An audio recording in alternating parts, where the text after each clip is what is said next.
استاد وحیدي صاحب تاسو قطر ته راغلي یاست او دلته مو د طالبانو د مشرانو سره د سیاسي دفتر د مشرانو سره ولیدل او د هغوی سره مکرر ملاقاتونه وکړل. تاسو هغوی څرنګه وموندله، خصوصا د مذاکراتو چې دوی د امریکا سره د خلیلزاد سره نه پړاو مذاکرات وکړل او هغه بالاخره کامیابي پړاو ته ورسېدله، خو ټرمپ ټویټ وکړي او مذاکرات وځنډېدل. دوی تاسو د دغه ټولې پروسې وروسته څرنګه وموندل او دوی سره ستاسو مجالس څرنګه وه؟ بسم الله الرحمن الرحیم. سلام تاسو ته د ستاسو کتونکو ته. په کابل کې چې سړی وي تصور یو ډول وي، خو کله چې د طالب استاد سره تاسو خبرې اترې وکړئ، د هغوی دلایل واورئ، د هغوی نظر واورئ، نو طبیعي ده چې ستاسو فکر او نظر به بدلیږي. کله چې د سولې پروسه پیل شوه، له شک پرته له هغه پیل نه اندېښنې او تشویشونه وو. تشویشونه او اندېښنې تر ډېره د امریکایانو له اړخه وې، خو له نورو اړخونو هم اندېښنې او تشویشونه وو. په دې کې یو اساسي بحث یا اساسي اندېښنه دا وه چې آیا د دغو خبرو سره سم به د افغانستان جګړه ختمیږي، آیا د طالبانو او امریکایانو ترمنځ د توافق وروسته د افغانستان جګړه ختمیږي که دا به یو بل پړاو ته انتقالیږي. د ترڅنګ دا اندېښنه وه چې امریکا له طالبانو سره خبرې اترې کوي، آیا بیا پر خپلو ژمنو یا هغه توافقاتو چې دوی یې کوي په هغه ودرېږي که نه. په دې او دې ته ورته ټولو مسایلو موږ په تفصیلي توګه له طالب استاد سره خبرې وکړې. هغوی په ډېره حوصله زموږ خبرې او نظریات واورېدل او د هغوی ځوابونه مو واورېدل. داسې ښکارېږي چې هغوی په دې برخه کې ټولو مسایلو ته متوجه دي، د مسایلو ټولو اړخونو ته پام کوي، هغه اندېښنې په نظر کې نیولي چې د افغانستان خلک لري. څه چې اوس روښانه دي هغه دا دي چې د افغانستان پروسه د سولې پروسه یو ځای ته رسېدلې وه او دا اوس د امریکایانو لخوا له خنډ او ځنډ سره مخامخ شوې. زه فکر کوم دغې پروسې که موږ سولې ته ونه رسولو، خو یو اساسي ګټه یې وکړه، هغه دا ده چې اوس هر څوک پوهېږي چې د افغانستان د سولې پر وړاندې تر ټولو اساسي خنډ چې دی، بنسټیز خنډ چې دی، هغه امریکایانو جوړ کړی. که امریکایان وغواړي توافق نهایي شوی، یوازې د راشي لاسلیک دی کړي. فکر کوم چې دغه د امریکایانو اصلیت یا د امریکایانو اهداف او د امریکایانو تګلاره لا زیاته خلکو ته روښانه کړه چې د افغانستان خلک په واضح ډول وویني چې امریکایان د سولې پر وړاندې خنډ دي او امریکایان د جګړې د اوږدېدو اساسي لامل دی. دغه مذاکرات چې اوس ځنډېدلي دي، یا ستاسو په نظر یا دلته چې تاسو طالبانو سره ولیدل، د دوی په نظر څرنګه بیا پیلېدای شي؟ زه فکر کوم چې یو اساسي پوښتنه لا هم له ټولو اړخونو سره بې ځوابه ده. د تحلیل په حد کې دې پوښتنې ته ځواب ویل کېدلی شي چې ولې امریکایانو خبرې وځنډولې، مګر د معلوماتو په حد کې نه موږ نه دلته طالب استازي او نه هم د افغانستان حکومت پوهېږي چې دا خبرې ولې وځنډېدلې. داسې ښکارېږي چې امریکایان د یوې پلمې په لټه کې دي. خبرې د یوې امریکایي اړتیا پر اساس پیل شوې وې، یعنې امریکایانو اړتیا احساسوله چې دوی سوله وکړي، له طالبانو سره خبرې اترې وکړي. اوس دغه اړتیا پوره شوې نه ده، نو امریکایان به بیرته دې خبرو ته راګرځي. خو زما په نظر د خبرو د قطع کېدو یو اساسي دلیل دا و چې دوی پر طالبانو خپلې ځینې غوښتنې ومنلی شي، مګر داسې ښکارېږي چې طالبان مقاومت کوي او امریکایي غوښتنو ته نه تسلیمیږي. نو په دې اساس زه فکر کوم چې خبرې به بیا پیلېږي او ټرمپ امریکایان دې خبرو ته په یو پلمه پسې ګرځي. ښایي دا احتمال هم وي چې څومره د امریکا ټاکنې رانږدې کېږي، ټرمپ غواړي بیا هلته خبرې پیل کړي تر څو یې د امریکا ولس ته د یو لاسته راوړنې په توګه وړاندې کړي او بیا ووایي چې دغه موږ د افغانستان جګړه، د امریکا اوږده جګړه ختمه کړه. آیا د طالبانو او امریکا ترمنځ د ټرمپ د ټویټ وروسته اړیکې شته او د دوی ترمنځ ملاقاتونه شوي دي که نه دي؟ په دې اړه باندې طالبانو څه ویل؟ تماسونه خو هېڅ وخت نه وو قطع شوي، خو مخامخ لیدل، وروستي لیدل چې په رسنیو کې یوه موضوع راغله چې خلیلزاد قطر ته راغلی و، دلته زموږ سره دوی په خبرو کې ومنله چې قطر ته خلیلزاد راغلی و او دغه وروستي بدلونونه چې د تبادلې بحث هم پکې راځي له دغه سفر سره تړلي وو. نو تماسونه شته، اړیکې شته او خلیلزاد نور امریکایان ګرځي په یو پلمې پسې چې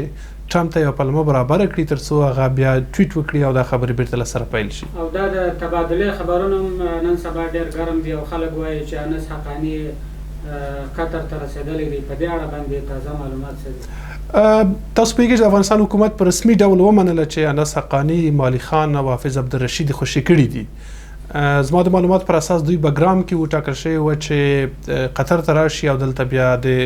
قطر کې د طالبان د دفتر رسمي غړي شي دا کسان دلته په کار پیل وکړي د سولې په برخه کې فعالیت پیل کړي خو په دې وروستیو کې معامله یو ډول ګونګه ده سړی نه پوهېږي چې انس حقاني او ملګري آیا په کابل کې په بګرام کې له امریکایانو سره دي که په قطر کې دلته له امریکایانو سره دي یو ګونګ حالت دی دغسې اټکل کېږي چې ښایي دا ستونزه ژر حل شي او بالاخره دغه کسان قطر ته راورسېږي خو دا کسان اوس له امریکایانو سره دي او که دغه تبادله ترسره سي انس حقاني او حافظ رشید او اجمل خان دلته راسي ستاسو په نظر د دې به پر سولې یا د سولې پر پروسې به تاثیرات سي دا په دوه اړخونو کې ارزولی شي او له امریکایانو سره په خبرو اترو کې له شک پرته دا به امریکایانو ته پلمه برابره کړي ځکه چې دې ته خو رسما د تبادلې نوم نه دی ورکړل شوی که د امریکایي پوهنتون استادان خوشي کېږي نو امریکا کې به یو بحث پیل شي چې طالبان دغه دي ګامونه اخلي مثبت ګامونه اخلي نو پکار ده چې خبرې ورسره پیل شي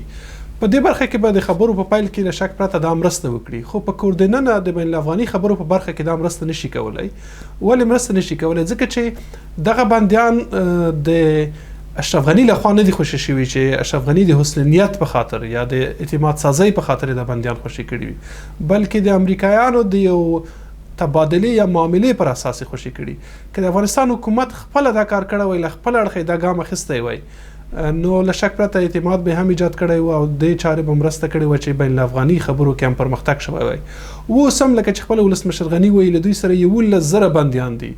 په کار ده چې نور بندیان مخکې له دې چې امریکایانو پرې خوشي کړي مخکې له دې چې طالبانو او امریکایانو معامله وشي دا بندیان خوشي شي په کار ده دی د یو افغان په توګه دا بندیان خوشي کړي تر څو د ښکېلو اړخونو ترمنځ هغه کرکه او نفرت کم شي او بالاخره دی حسن نیت وښیي چې واقعا حسن نیت لري اوس خو د انس حقاني او د ملګرو خوشي کول د حسن نیت نه بلکې مجبوریت و امریکایانو توافق وکړ له طالبانو سره دوی مجبور شول خوشي کړي نو په کار ده چې 11,000 نورو بندیانو څخه مخکې له دې چې په د جبري شي مخکې له دې چې په د امریکایانو ومني په کار ده چې دوی خپل رامخکې شي او د نورو بندیانو په خوشي کولو کې ګام واخلي په بدل کې بلا شک پرته طالبان هم د دوی زندانیان خوشي کوي په دې ډول به هم افغانان ته یو لاسته راوړنه وي هم یو حسن نیت او هغه ښه اراده څرګنده کړي او داسې ویل کېږي چې د روانې میاشتې پر 21 او 22 په چین کې غونډه وسوي په دې اړه که تاسو لنډ معلومات راکړئ چې دلته طالبان څه وایي او هلته د حکومت له لورې ټیم ټاکل او د هغه پر سر باندې اختلاف یا بحثونه څه دي د چین بین الافغاني غونډه تر اوسه 3 ځله ځنډېدلې ده یعنې اوس چې د نومبر د 20 او 22 خبره کېږي تر دې وړاندې 3 ځله نیټه ټاکل شوې وه چې دا غونډه به کېږي خو ځنډېدلې د پلاویو پر سر اختلاف دی د افغانستان حکومت غواړي د پلاوی دوی وټاکي یعنې د افغانستان چې کوم پلاوی ځي ټول باید دوی ټاکلی وي او له طالبانو سره کینی خو په کابل کې سیاسیون له دې سره موافق نه دي دغه راز نه یوازې په کابل کې سیاسیون بلکې دلته طالبان په قطر کې هم له دې پلاوي سره څه ډول چې حکومت غواړي موافق نه دي مثلا په کابل کې دوی له وروستي لیست څخه حامد کرزی ایستلی یا محمد محقق ترې ایستلی دی دې چارې ستونزې جوړې کړي خنډونه یې جوړ کړي له دې سره نه په کابل کې سیاسیون موافق دي نه په قطر کې طالبان اوس چې حکومت کوم پلاو اعلان کړی په هغو کې هم دغه سیاسي مشران نومونه نشته په دې خاطر اختلاف دی او داسې ښکارېږي چې دا اختلاف ښایي د نور ځنډ سبب هم شي او چینایان چې ډېر محتاط سیاست لري هغه د روسانو په شان جدي او زړور ګامونه نه اخلي چې ووایي چې که څوک موافق وي که مخالف دغه غونډه به کېږي نو د دې غونډې د کېدلو وروستی نیټه لا هم د شک وړ ده چې د نومبر په 21 او 22 به وشي او که نه بالاخره د بین الافغاني مذاکراتو یا بین الافغاني تفاهم لپاره تاسو څه وړاندیزونه او څه هیلې لرئ دلته په قطر کې هم طالبان ته زما خبره دا وه باید وي هم د افغان خبره هم دا وي دا ډېر مهم او اساسي بحث دی که موږ غواړو افغانستان په خپلو پښو ودرېږي که موږ غواړو لانجه حل کړو که موږ غواړو چې د افغانستان ستونزې ته یو اساسي حل پیدا کړو او د امریکا یا د بل بهرني د راګرځېدو د بهرني د بیا یرغل مخه ونیسي یوازینۍ لاره ده چې افغانان یو بل په غېږ کې ونیسي حکومت هم په کار ده چې ډېر حکومتي بحث ونه کړي بل په افغانستان کې سیاسي قوتونه دي، جمعیت دی، حزب دی، حزب اسلامي، وحدت دی، دا نور دي، د ټولو سره اسلامي دی، جمعیت اسلامي، حزب اسلامي، طالبان خاص د اسلام خبره کوي. نو په کار ده چې نور دوی یو بل په غیږ کې ونیسي، افغانان سیاسي ګوندونه په ځانګړي ډول د اسلامي سیاسي ګوندونه چې نامه سره اسلام راځي، دوی ته په کار ده چې کرکه او نفرت لري کړي، ټول افغانان سره ورونه دي، یو بل ته غیږ ورکړي، یو بل ته لاس ورکړي او بالاخره د خپل منځو کې کومې دښمنۍ او کومې تربګنۍ چې درلودې دا ختمې کړي. که افغانانو واحد صف پیدا کړ، که طالب او جمعیتي او حزبي یوه خبره وکړه، موږ له شک پرته له اشغال نه هم خلاصېږو او موږ د خپلواکۍ او سرلوړۍ طرف ته هم ځو. خو که د افغاني ډلو په ځانګړي ډول د دغو جهادي او سیاسي ډلو ترمنځ اختلاف وي، نفاق وي، د یو بل سره په جګړه کې وي، یو د یو په لمن کې وي، بل د بل او یو بل د وژلو لپاره کارول کیږي، زموږ ستونزه نه حل کیږي. په دې خاطر په کار ده چې طالبان هم ډېر نرمښت وښیي. دلته هم ورته وویل، دا خبره مو په زغرده ورته وکړه او د دوی هم کور ودان ویل چې موږ له خپل اړخه نه یوازې نرمي کوو بلکې ډېرې قربانۍ ته تیار یو.